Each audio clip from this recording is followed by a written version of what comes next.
Continuamos ya casi llegando al fin de nuestra serie de sermones en la primera carta a Timoteo.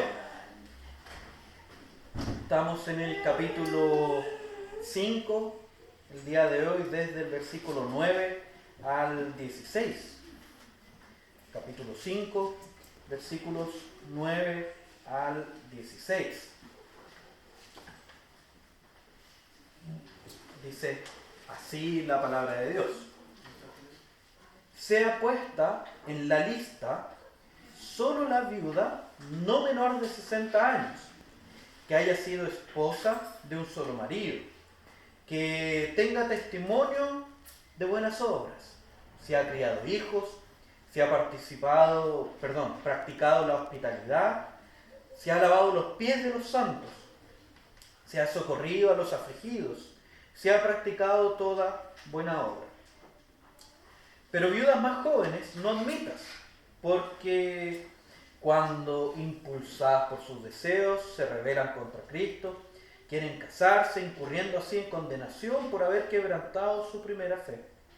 Y también aprenden a ser ociosas, andando de casa en casa, y no solamente ociosas, sino que también chismosas, y entremetidas, hablando lo que no debieran. Versículo 14.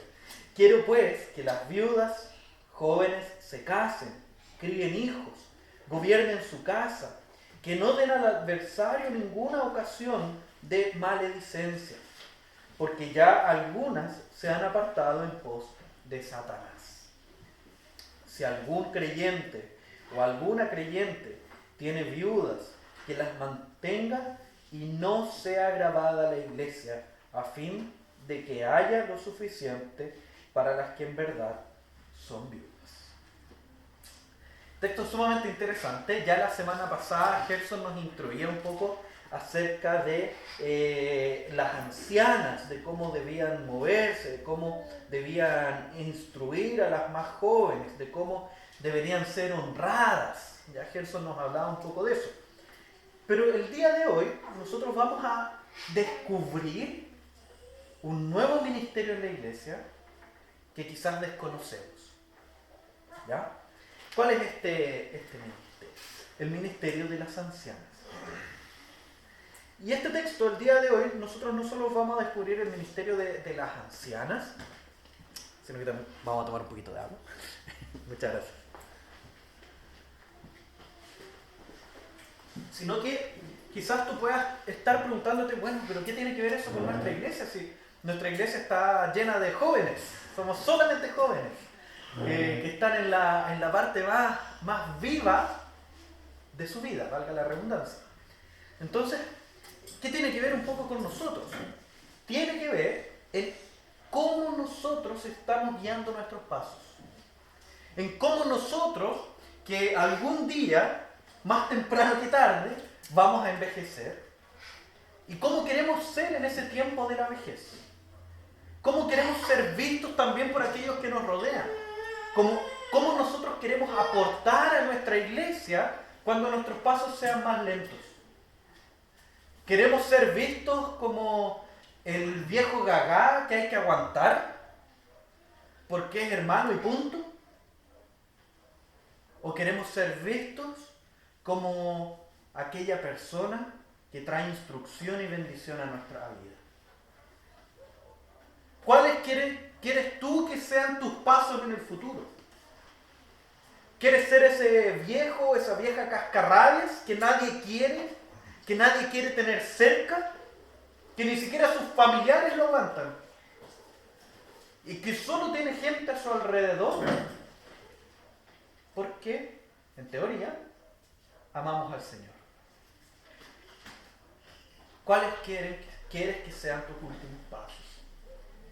Y a modo de ilustración, déjame decirte que ese viejo cascarrabias, tosudo, o esa mujer insoportable no es tan distante de nuestra realidad. No es tan distante de nuestros futuros pasos. Tú recuerdas al rey David, ¿cierto? Ese rey David que su corazón era conforme al corazón de Dios. cómo terminó los días ese varón. Él terminó sus días absolutamente solo. Absolutamente solo. Donde sus súbditos debían pagarle a mujeres para que se acostaran con él, solo para estar a su lado y darle calor para que no se enfriara. Así terminó sus días David. Ni siquiera les pagaban para tener relaciones pecaminosas con esas mujeres. No tiene que ver con eso. Les pagaban a estas mujeres para que alguien pudiera darle calor a ese David. Y estas mujeres ciertamente no lo hacían con gratitud, no lo hacían con alegría, no lo hacían con gozo, sino que simplemente un trabajo para poder llevar sustento a su hogar. Así terminó el hombre con su corazón según el corazón de Dios. ¿Cómo quieres tú terminar tus días? ¿Cómo quieres tú guiar tus pasos hacia allá? Y quizás tú puedas estar diciendo, ya, pero me faltan como 50 años para poder llegar allá. Me faltan como 40 años para llegar allá. Entonces, en verdad, no es una preocupación para el presente. Déjame decirte que si tú te empiezas a preocupar en esa adultez mayor de estas cosas, ya llegaste tarde. Ya llegaste tarde. Desde hoy debemos empezar a guiar nuestros pasos en esta dirección, en esta nueva dirección. ¿Y cuál es esa? Vamos a ver en estos versículos, los primeros 2 versículos, una pequeña instrucción. Dice así: sea puesta en la lista solo la viuda no menor de 60 años, que haya sido esposa de un solo marido, que tenga testimonio de buenas obras, si ha criado hijos, si ha practicado la hospitalidad, si ha lavado los pies de los santos y si ha socorrido a los afligidos, si ha practicado toda buena obra. La primera enseñanza es que las buenas obras deben ser prácticas de nuestro presente. De nuestro presente para que sean consideradas en nuestra adultez. Entonces fíjense cómo comienza. Sea puesta en la lista solo la viuda número. ¿Qué lista? ¿De qué lista está hablando el apóstol Pablo en este momento? Y aquí viene el descubrimiento del nuevo ministerio, el nuevo antiguo ministerio. Al parecer, en ese tiempo, Pablo instruía a las iglesias para crear el ministerio de las viudas. De viudas, bien viudas, que ya son ancianas. ¿Ya? ¿Y cuál era la labor de estas viudas? A estas viudas se les contrataba. Ellas ya no tenían un sustento propio, solo lo que les había quedado de su matrimonio, por así decirlo. Y ellas eran contratadas por la iglesia. Recibían un pago por su trabajo en la iglesia. Y ellas podían dedicarse a tiempo completo precisamente a trabajar en la labor de Dios. Trabajar en la obra de Dios en la iglesia. Podían dedicarse a entregar sus días al cuidado de los demás. Podían dedicarse a visitar a la gente que lo necesitaba. Podían dedicar sus días al formar a nuevos miembros. Por ejemplo, aquellos que llegan, jóvenes nuevas que llegan a la iglesia, podían ser instruidas y capacitadas por estas mujeres mayores. El curso de membresía que nosotros le llamamos, el discipulado de membresía de nuevos miembros, lo hacían precisamente estas mujeres ancianas, junto con, obviamente, el pastor Timoteo y todo lo demás, pero ellas se dedicaban al pastoreo de la congregación, remuneradamente. Entonces, fíjense esta labor social que tiene la misma iglesia de contratar a mujeres en su vida adulta, en su tercera edad, para ellas continuar sirviendo al Señor con gozo y recibir una remuneración con ello. Poder seguir siendo de bendición para los demás y al mismo tiempo la iglesia siendo bendición para ellas. Y eso es sumamente interesante porque le entrega un propósito de vida a estas hermanas. Le entrega un objetivo de vida a esta hermana. Piensen un poco conmigo. Cuando Dios creó al ser humano, tanto a Adán y Eva, los creó con una labor propia de nuestro corazón. que es trabajar. Nosotros, seres humanos, fuimos creados para cultivar el huerto. Fuimos creados para trabajar en este mundo. Para trabajar 6 días y descansar uno. Fuimos creados así. Y una vez que nosotros dejamos de cumplir aquello para lo que fuimos creados, empezamos a morir. Ejemplo de eso, la higuera estéril. ¿Se acuerdan de la historia de la higuera estéril? Una historia en que Jesús va caminando y de repente se encuentra con una higuera que no da higos. Y él la maldice y esta se seca, se muere. ¿Qué es lo que está ocurriendo ahí? Dios le dio un propósito a cada uno de los árboles creados. Y era que su trabajo sería dar frutos. Cada uno según su género, cada uno según su especie. Y una vez que este árbol deja de cumplir su propósito creacional, Dios en Cristo lo maldice y muere. No sé si han visto ustedes cómo los ancianos que nos rodean, cuando ellos dejan de trabajar, pareciera que envejecen más rápido. No sé si se han dado cuenta de eso. Es precisamente por eso. Y eso está constatado médicamente. Cuando un adulto, un anciano, cuando una persona deja de trabajar, empieza a envejecer más rápido. Su cuerpo se empieza a desgastar aún más rápido. ¿Por qué? Porque pierde precisamente esa relación con Dios que tiene por medio del cultivar el huerto, por medio del desarrollar las potencialidades de la creación. Obviamente, este trabajo que debe ser dado a nuestros hermanos mayores, ya jubilados, se condice con las fuerzas que ellos tienen. No es un trabajo que tiene el mismo peso que tiene un joven, por así decirlo, pero aún así permanece trabajando, porque de esa manera él obedece también al Señor en ese mandato creacional. Entonces, tiene que ver con eso. Y nos daba risa con Javier un tiempo, en un momento. Ella fue, como trabaja en todo este tema de desarrollo sostenible y todo eso, ella fue a una charla en la CEPAL. Y en la CEPAL fue muy gracioso porque hablaban como de los últimos papers e investigaciones que decían precisamente que el ser humano, una vez que dejaba de trabajar, una vez que jubilaba y dejaba de trabajar, envejecía más rápido. Y se encaminaba a la muerte y aparecían cada vez más enfermedades y todo lo demás.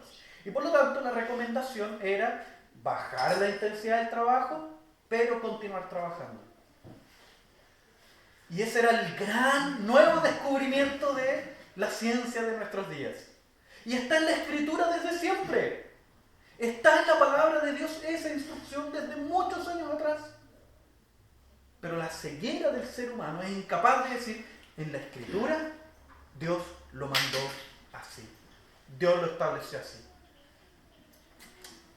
Entonces nosotros vemos cómo nuestras hermanas participan de este ministerio, y precisamente en la lista de este ministerio, de estas hermanas que iban a visitar a los otros, que formaban a los nuevos miembros, ellas primero debían no ser menores de 60 años, que hayan sido esposos de un solo marido. Aquí no hace referencia a la literalidad de que solo haya tenido un esposo a lo largo de su vida, sino que no haya tenido más de 2 al mismo tiempo, ¿ya? Que tiene que ver con la cultura griega de aquel tiempo, ¿ya? Entonces, que no haya sido una especie de poligamia ni nada de eso, ¿ya? Tiene que ver con eso. ¿Por qué digo esto? Porque incluso más adelante Pablo recomienda que se casen. Aquellas que enviudaron, que se casen nuevamente. Entonces sería una contradicción sumamente ridícula que en un versículo diga una cosa y después en otro versículo diga completamente lo contrario. Entonces apunta precisamente a aquellas mujeres que hayan tenido, por así decirlo, solo un marido a la vez, no más de uno, ¿ya? Entonces también una instrucción para estas mujeres, o para escoger a estas mujeres que forman parte de este ministerio sustentado por la iglesia, es que tenga testimonio de buenas obras. que tenga testimonio de buenas obras, si ha criado hijos, si ha practicado la hospitalidad, si ha lavado los pies de los santos. ¿Qué es eso de lavar los pies de los santos? Los santos son precisamente la iglesia. Cuando Pablo escribe a la iglesia de los Corintios, por ejemplo, o a cualquier iglesia, él dice a los santos en Cristo Jesús que están en Corinto. Hace referencia a la iglesia en sí. ¿Y por qué dice que ha lavado los pies de los santos? Pueden ser dos cosas. Uno, practicado la humildad constante con cada uno de los hermanos. Que ya sea parte de su testimonio, que su vida se ha guiado de manera humilde con aquellos que la rodean. Esa puede ser una. Otra puede que sea literal. Que de hecho esta hermana haya recibido a predicadores itinerantes, predicadores que van viajando de iglesia en iglesia, y una de las prácticas que se hacía era, al llegar al hogar, se le lavaba los pies, así como Cristo lavó los pies de los discípulos. Por los caminos entierrados y todo eso, entonces al llegar a la casa se les recibía de esa manera. Entonces habla mucho de la hospitalidad, del recibir a la hermandad como parte de su familia. Y ese es uno de los puntos que queremos trabajar también en nuestra congregación. Por eso el día de hoy, algunos hermanos recibieron un mensajito diciéndoles que por favor invitaran a otros hermanos a que durante el mes pudieran ir a visitarlos, pudieran invitarlos a compartir un almuerzo o compartir una once, ¿ya? ¿Por qué? Porque queremos generar en nuestra congregación precisamente este sentido de ser una iglesia que forma parte de la misma familia, que forma parte de esta familia de la fe, donde todos somos hijos del mismo Padre, donde todos hemos sido lavados por la sangre del Cordero, y que ninguno de nosotros termine sus días como el rey David, solo y tirado, donde nadie quiere estar con él. Queremos edificarnos mutuamente. Queremos luchar contra las tentaciones y pecados que cada uno pueda estar luchando, que cada uno pueda estar teniendo. Queremos acompañarnos en nuestro andar. Queremos ser una iglesia conforme al corazón de Cristo. Queremos cuidar los unos de los otros. Y una vez que lleguen los días futuros y que ya no seamos una iglesia tan joven y que ya nuestros pies caminen más lentos, podamos seguir acompañándonos, podamos seguir edificándonos y podamos haber dado testimonio a lo largo de nuestra vida de que somos hombres y mujeres ancianos que han buscado en medio de sus pecados seguir al Señor con toda fidelidad. Y que podamos también como iglesia edificar a los jóvenes que vayan llegando en esos tiempos. Y que podamos instruirlos a luchar contra el mundo. Que podamos instruirlos para luchar contra el pecado. No porque nosotros hayamos vencido, sino que porque peleamos la misma batalla. Y de esta manera poder guiarlos también hacia el Cristo al cual nosotros corremos. Entonces, por eso la invitación es que el día de hoy, tú como joven, como adulto, puedas desde ya practicar la hospitalidad. Puedas desde ya cuidar a tus hijos en el camino del Señor. Puedas desde ya practicar precisamente el socorrer a los afligidos y practicar toda buena obra. Para que en el futuro también puedas guiar a otros en esas mismas batallas. Y no solo se nos habla de este presente en este texto, de este presente que debemos vivir en nuestros pasos de ahora, de cómo nosotros hoy día debemos buscar precisamente el cuidar bien a nuestros hijos, el practicar la hospitalidad, el lavar los pies a los santos, el socorrer a los afligidos y practicar toda buena obra. Sino que también hay otra instrucción, desde el versículo 11 al 13. A mí me fascina la inteligencia de Pablo. Era un hombre muy instruido. Y es aquí donde él habla de posibles tentaciones en este ministerio. Él Pablo tiene una cabeza tal que le permite visualizar futuros problemas que puedan ocurrir a causa, por ejemplo, de este ministerio. ¿Por qué? Porque sabe no que este ministerio esté mal en sí mismo, sino que nosotros tenemos un corazón quebrado y pervertimos las cosas que son buenas. Entonces, aquí Pablo precisamente muestra esta verdad, del versículo 11 al 13, que son posibles tentaciones que podamos estar enfrentando.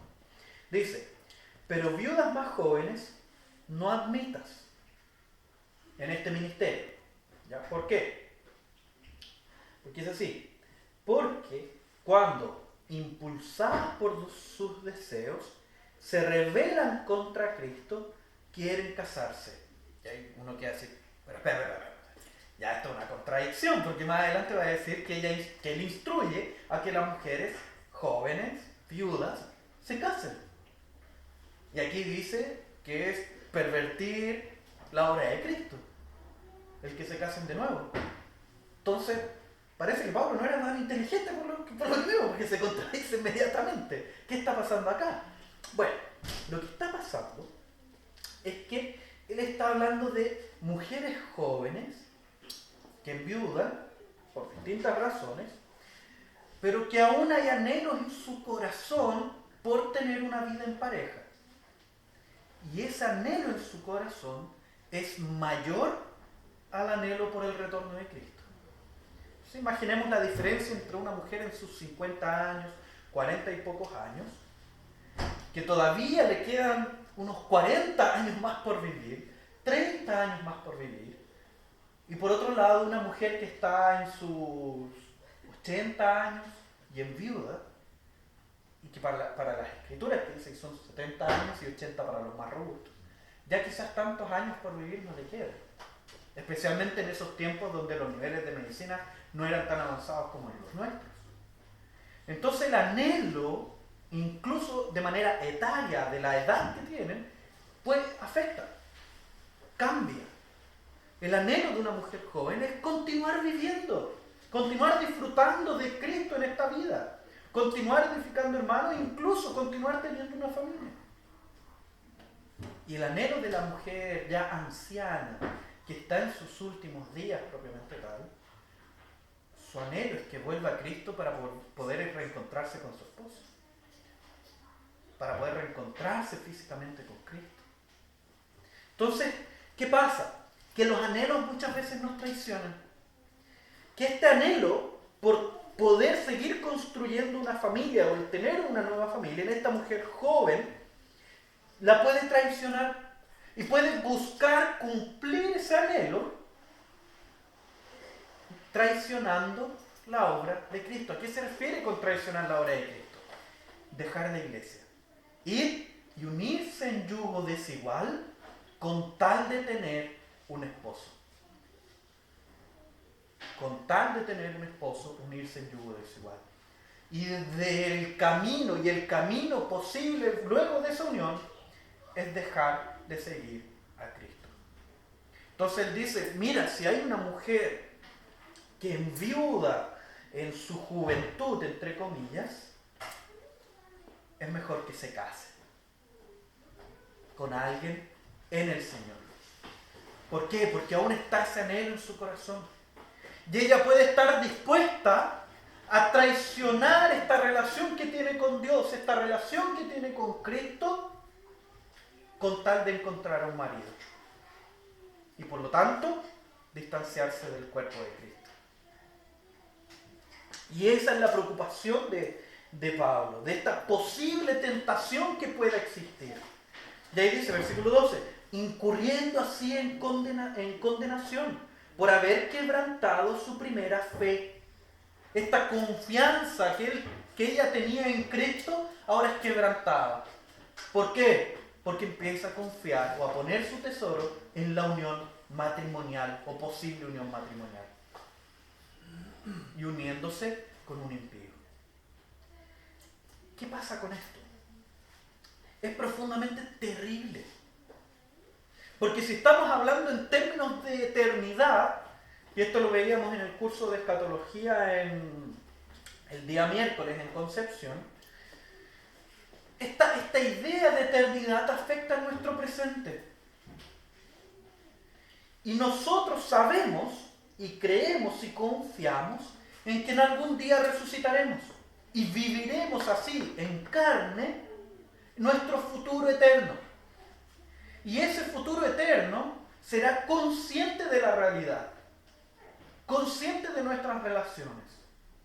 Y tú vas a vivir la eternidad con aquella persona que hiciste familia, con aquella persona que Dios destinó precisamente para estar con ella. Entonces, imagínate unirte en yugo desigual, como era el caso de esta persona, que está siendo ejemplificada acá, o poniendo como ejemplo, donde ella se estaría uniendo con alguien con quien no va a pasar la eternidad. Por eso, para el apóstol Pablo y para las Escrituras, el tema del yugo desigual es tan importante. Porque las relaciones que nosotros establecemos son eternas. Son eternas. Pueden ser eternas para bien o eternas para mal. Eternas para bien, el poder unirnos entre creyentes y vivir una eternidad juntos, adorando al Señor y sin pecado. O unirte en yugo desigual y vivir una eternidad en un lugar que es el nuevo cielo y nueva tierra, y la otra persona en otro lugar eterno, que es el lago de fuego y azufre. Totalmente separados y distanciados. Porque no hay comunión entre la luz y las tinieblas. Por eso es tan importante. Si tú hoy en día tienes este anhelo en tu corazón de unirte con otra persona, busca con toda sinceridad que sea un hijo de Dios, que sea una hija de Dios, que sea una persona que ama al Señor profundamente. Porque esa relación que tú construyas será una relación eterna, que hoy en día puede pasar por dificultades, que hoy en día puede pasar por pecados, por luchas contra el pecado, que hoy en día puede pasar por peleas y discusiones por las cosas más tontas, que hoy en día podemos herirnos mutuamente, pero juntos podremos anhelar el mismo día, que es la segunda venida de Cristo, donde ahí podremos relacionarnos de manera perfecta y sin pecado, porque el proyecto de Dios siempre fue en familias, desde Adán y Eva hasta todo lo que nosotros vemos en las Escrituras llegando hasta la segunda venida de Cristo, siempre es un proyecto en familias. Y en este proyecto en familias, nosotros debemos hacer precisamente este ejercicio que hace Pablo. Ver posibles tentaciones que puedan estar afectándonos. Dice acá, versículo 13, y también aprenden a ser ociosas, andando de casa en casa. No solamente ociosas, este es el versículo más gracioso, por así decirlo. No solamente ociosas, sino también chismosas y entremetidas, hablando lo que no deberían, o lo que no debieran. ¿Qué está mostrando Pablo acá? Precisamente la posibilidad de que con la creación de este ministerio, donde las mujeres son sustentadas por la iglesia y trabajan en la iglesia, si son mujeres que tienen un anhelo diferente al de estar con el Señor y ver el cuerpo del Señor siendo edificado, entonces ellas van a ejercer la labor. Pero lo van a hacer con un corazón quebrado, porque su anhelo es diferente. Porque su anhelo no es ver la iglesia del Señor siendo edificada, sino que su anhelo es verse a ellas mismas con alguien más. Entonces este anhelo va moviendo sus pasos. Este anhelo va guiando sus pasos. Y ellas pueden a lo mejor cumplir la función que Dios les determina o que el ministerio les determina. Pero lo van a hacer de manera egocéntrica. Porque su anhelo está con ellas mismas. Entonces es ahí donde, si está esa situación ocurriendo en su corazón, van a visitar a la gente. Pero la van a visitar repartiendo chismes. Buscando ellas congraciarse con las demás personas. y no guiar a las personas hacia la obra de Cristo. Y por eso es que van a surgir los chismes, van a surgir todos estos problemas que aquí se mencionan, estas mujeres entrometidas, hablando lo que no corresponde, estas mujeres ociosas, y así sucesivamente. Andando por las casas, haciéndole daño a la iglesia. Entonces la instrucción un poco para nosotros, en estos versículos del 11 al 13, no siendo suficiente los versículos del 9 al 10 que nos hablan acerca de mirar nuestros pasos en el presente, nuestras obras en el presente, sino que también el versículo 11 al 13 nos llama a mirar nuestros anhelos en el presente. Entonces, si antes nos hacíamos la pregunta, ¿cómo yo estoy viviendo? Ahora nos hacemos la pregunta, ¿qué es lo que yo estoy anhelando en mi corazón? ¿Cuál es el anhelo primero, principal en nuestro corazón?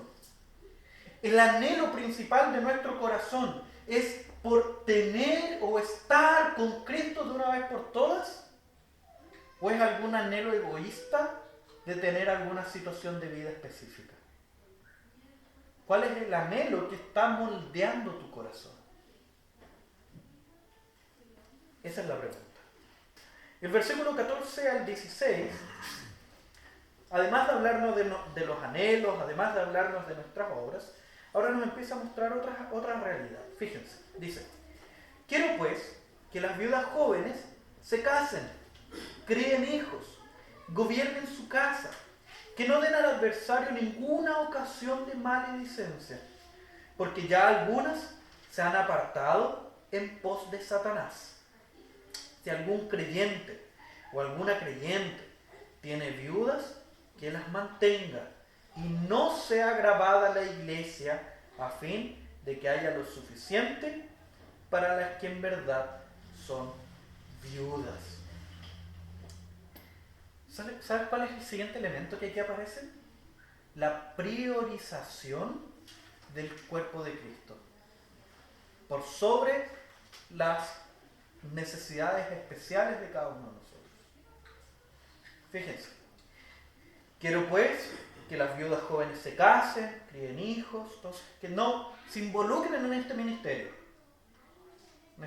de las viudas, donde son sustentadas y edifican a la congregación, sino que críen hijos, que se casen nuevamente, que gobiernen su casa, que cumplan con glorificar a Dios en estos mandamientos, con glorificar a Dios de esta manera, criando hijos que aman al Señor, teniendo un esposo y ayudándole, acompañándolo a amar al Señor por sobre todas las cosas, de santificarlo y todo lo que implica precisamente vivir en matrimonio.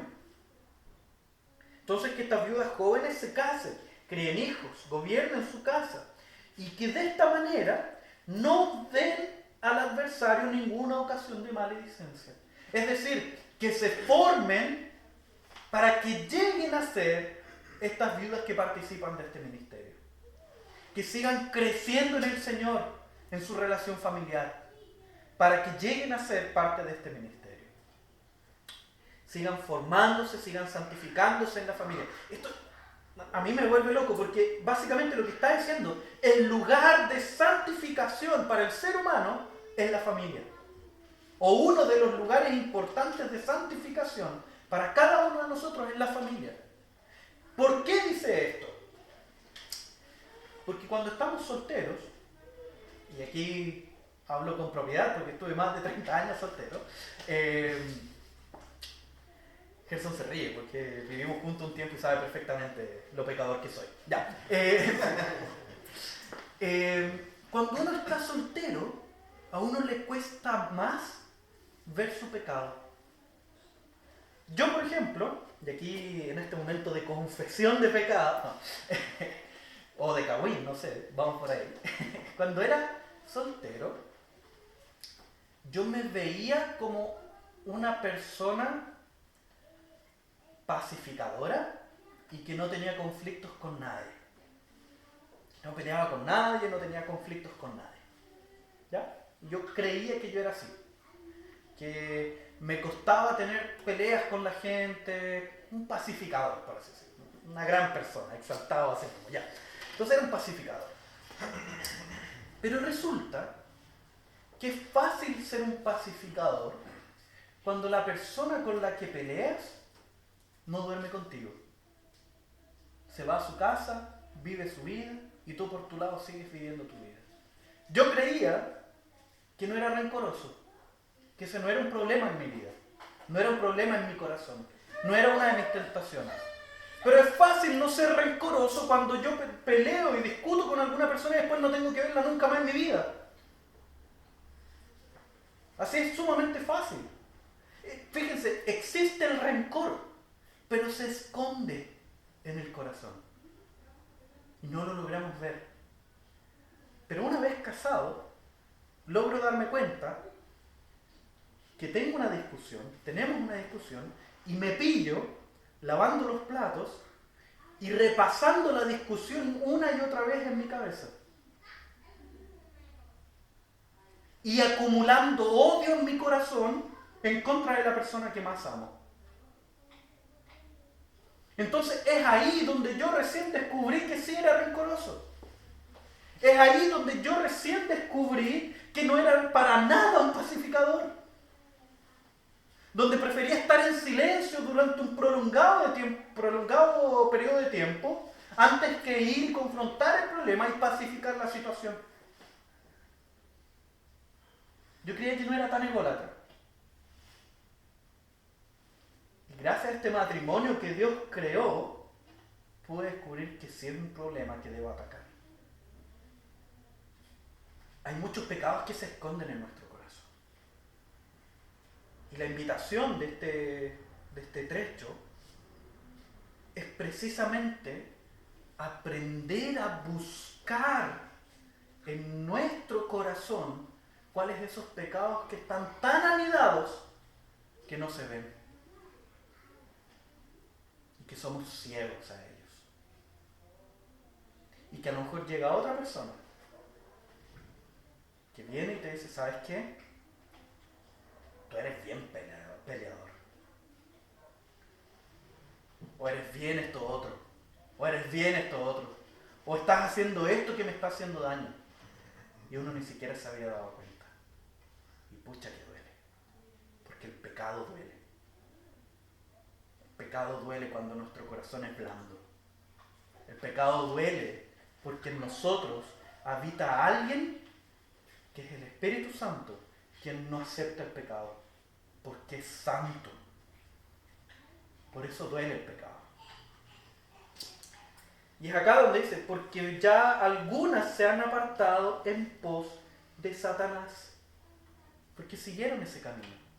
Prefirieron darle cumplimiento a los anhelos de esta tierra, a los tesoros que uno hace en este mundo.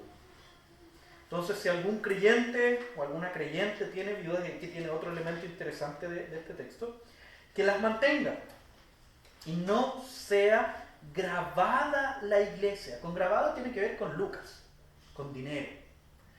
¿Por qué? Piensen conmigo. Si tenemos este ministerio que toma a las mujeres viudas, les hace un sueldo para que ellas puedan trabajar en la obra de la iglesia, entonces es quizás muy tentador para alguna persona el poder decir, ¿sabes qué? Mejor me hago parte de ese ministerio, una mujer viuda joven, me hago parte de ese ministerio, me sostienen, me dan plata, y yo ando de casa en casa tomando once. Así es fácil.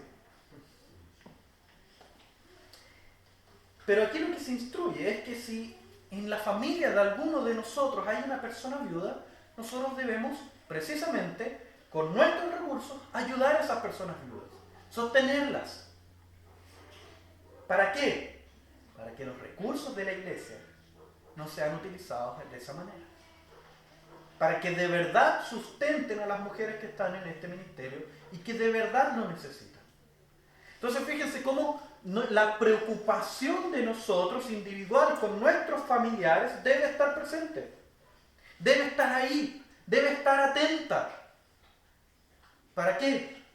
Para que la iglesia no se vea grabada. Entonces fíjense cómo hay una priorización de los recursos de la iglesia por sobre los recursos personales. Y eso cobra todo sentido cuando nosotros estudiamos el diezmo y estudiamos las ofrendas. ¿Qué es el diezmo? ¿O qué son nuestros recursos? Nuestros recursos provienen del Señor, provienen de Dios. ¿Y por qué damos el diezmo? ¿Por qué damos las ofrendas? Porque entendemos que Dios es aquel que los provee. Que Dios provee el 100% de lo que yo recibo. Que Dios es aquel que entrega ese recurso a cada uno de nosotros. Y que nosotros, por medio de las ofrendas, por medio de los diezmos, nosotros lo que hacemos es enseñarle a nuestro corazón, por medio de este acto de adoración, que Dios es aquel que provee. Y que mis recursos no son míos, son de Él. Y ciertamente Dios muestra en su palabra el cuidado que debemos tener con la viuda, el cuidado que debemos tener con los huérfanos, el cuidado que debemos tener con los pobres necesitados. De la misma manera, nosotros deberíamos priorizar esas ayudas también con nuestros recursos. Entonces, si algún creyente, alguna creyente tiene viudas, que las mantenga y no sea agravada a la iglesia. Aquí lo que está haciendo Pablo es pegarle un palo a los hijos que tienen padres viudos. Está diciendo, ustedes tienen una viuda, su madre ha perdido a su padre. Háganse cargo de ella como hijos buenos que son, que honran a sus padres. A lo mejor tú, como iglesia joven que somos, tienes un padre que ha perdido a su esposo, a su esposa, perdón. Tienes una madre que ha perdido a su esposo. ¿Cómo estás aportando tú a su sustento? ¿Cómo estás ayudándola a que ella pueda, si es que es creyente, ministrar en su iglesia? Pueda cuidar de otros. ¿Cómo estás tú apoyándola para vivir en este mundo que cada vez aprieta más nuestro bolsillo? Y mucho más el de aquellos adultos que ya no tienen un trabajo remunerado. Entonces, al final, la invitación de todo el texto, a modo de resumen, es preguntarnos y evaluarnos a nosotros mismos. En primer lugar, ¿cuáles son nuestros pasos, nuestras obras en el presente? ¿Son aquellas obras que Dios preparó de antemano para que nosotros anduviésemos en ellas o no? En segundo lugar, ¿cuál es nuestro anhelo? ¿Cuál es el anhelo que alberga tu corazón? ¿Cuál es el anhelo que guía estos pasos? ¿Anhelas a Cristo por sobre todas las cosas o hay algún otro anhelo terrenal? Y por último, ¿cómo tú, por medio de tus obras, por medio de tus acciones, por medio de tus recursos, estás priorizando la necesidad de la iglesia por sobre las necesidades individuales que podamos tener? Los invito a que oremos para concluir.